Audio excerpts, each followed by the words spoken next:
বন্ধুরা, আজকে আপনাদের বলবো সর্বধর্ম সমন্বয়ের আদর্শ লাহিড়ী বাবা আশ্রমের কথা।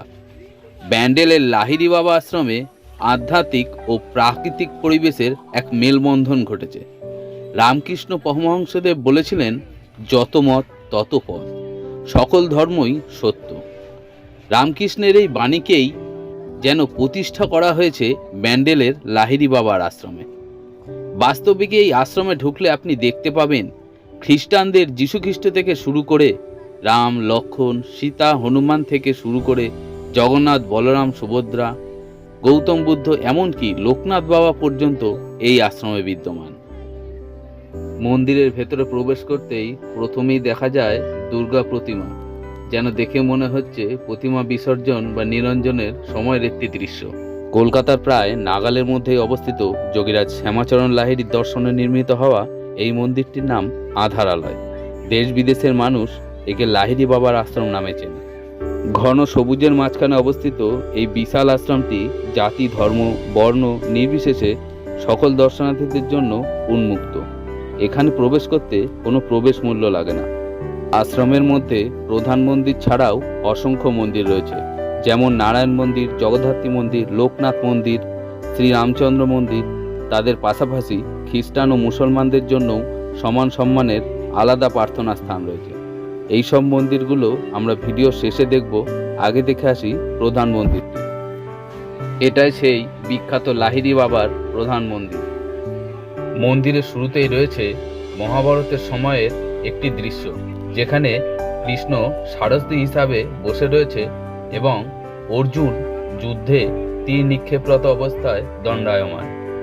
চলুন এবার ভিতরের অংশটা দেখে নিই, আর সঙ্গে জেনে নিই যোগীরাজ শ্যামাচরণ লাহিড়ীর কিছু বিস্ময়কর অলৌকিক ঘটনা। যোগীরাজ শ্যামাচরণ লাহিড়ী কখনো তার নিজের ছবি তুলতে চাইতেন না। একদিন যোগীরাজের প্রিয় শিষ্য ও ভক্তবৃন্দ তার ছবি তোলার জন্য কাশীর সবচেয়ে সুদক্ষ ফটোগ্রাফার গঙ্গাধর রায়কে ডেকে আনেন। সবাই মিলে অনেক বিনয়ের পর ফটো তুলতে তাকে রাজি করানো হলো, কিন্তু ছবি তোলার সময় মহা বিপদে পড়লেন ফটোগ্রাফার। ক্যামেরার ভিউ ফাইন্ডারে কোনোভাবেই যোগীরাজের মূর্তি প্রতিফলিত হচ্ছে না, অথচ পরীক্ষা করে দেখা গেল অন্য সকলের মূর্তি প্রতিফলিত হচ্ছে। ক্যামেরায় যান্ত্রিক কোনো গোলযোগ নেই। যোগীরাজ এবার হাসছিলেন।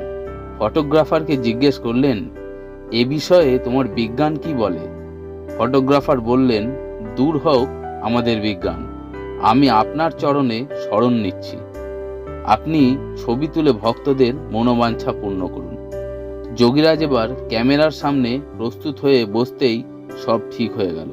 ক্যামেরায় তার ভালো ছবিও উঠে গেল। আরও একটি বিস্ময়কর ঘটনা সম্বন্ধে আলোচনা করব। এক সময় দানাপুর অফিসের সাহেবকে কয়েকদিন যাবৎ বেশ বিষণ্ণ এবং চিন্তিত দেখাচ্ছিল। শ্যামাচরণ বাবু সাহেবের নিকট কারণ জানতে চাইলেন। সাহেব বললেন, ইংল্যান্ডে তার স্ত্রী গুরুতর রোগে আক্রান্ত, বাঁচার আশা খুবই কম। তখনই কিছুদিন যাবৎ তার কোনো খবরাখবরও পাওয়া যাচ্ছে না। এ কথা শুনে তিনি সাহেবকে বললেন, আপনি ভাববেন না, আমি নিজেই আজই তার খবর এনে দেব। এই কথা বলে অফিসের একটি নির্জন ঘরে যোগাসনে বসেন। কিছুক্ষণ পর এসে সাহেবকে বললেন, আমি জেনেছি মেম সাহেব রোগমুক্ত হয়েছেন, আপনার চিন্তার কোনো কারণ নেই। কয়েকদিনের মধ্যেই চিঠি পাবেন। চিঠির ভাষা ও বিষয়বস্তু ও বলে দিলেন। কয়েকদিনের মধ্যে সাহেব মেম সাহেবের চিঠি পেলেন। চিঠি পড়ে দেখেন শ্যামাচরণ বাবু যা যা বলেছেন সত্যিই তাই।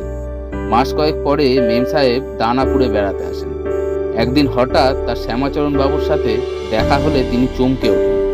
মেম সাহেব তার স্ত্রীকে বলেন, ইংল্যান্ডে রোগশয্যা থাকাকালীন এই সাধুকেই দর্শন করেন তিনি আমার বিছানার পাশে দাঁড়িয়েছিলেন। আমার জীবনের কোনো আশাই ছিল না। আমি বেশ বুঝতে পারছি তারই কৃপায় রোগমুক্ত হয়ে উঠেছি আমি। সাহেব শ্যামাচরণ বাবুর যোগ শক্তির পরিচয় পেয়ে বিস্ময়ে স্তম্ভিত হয়ে যান। মন্দির দেখা শেষ করে এবার যাব বাকি সব মন্দিরগুলো দেখতে।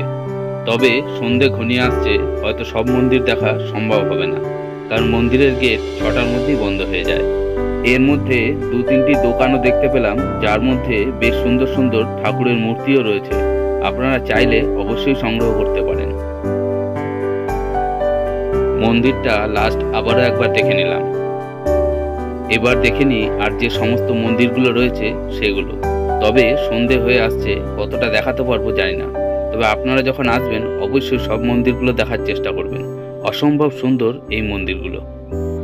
আমার সঙ্গে আপনারা মন্দিরগুলো দেখতে থাকুন এবং কেমন লাগলো মন্দিরটা অবশ্যই জানাবেন। আর এই মন্দিরে কিভাবে আসতে হবে তার বিষয়টা লাস্টে আমি দিয়ে দেব এবং ডেসক্রিপশনেও থাকবে এখানকার সময়সূচি এবং কিভাবে আসতে হবে। লোকনাথ মন্দির দেখে যাব শিব মন্দির দেখতে। তবে সময় খুবই কম, মনে হয় না পুরো দেখতে পাবো। তবে আপনারা এলে অবশ্যই দেখবেন, খুব সুন্দর শিবের মন্দির। না, শিব মন্দিরটি আর মনে হয় না পুরোটা দেখা হচ্ছে, এক্ষুনি বেরিয়ে যেতে হবে, টাইম হয়ে গেছে। তো আপনারা আসুন এবং পুরো মন্দিরটি দেখুন। তার পাশে একটি খুব সুন্দর মন্দির আছে, সেটাও দেখবেন। আর আপনারা আসুন এবং দেখুন লাহিড়ী বাবার আশ্রম। আর কেমন লাগলো অবশ্যই বলবেন।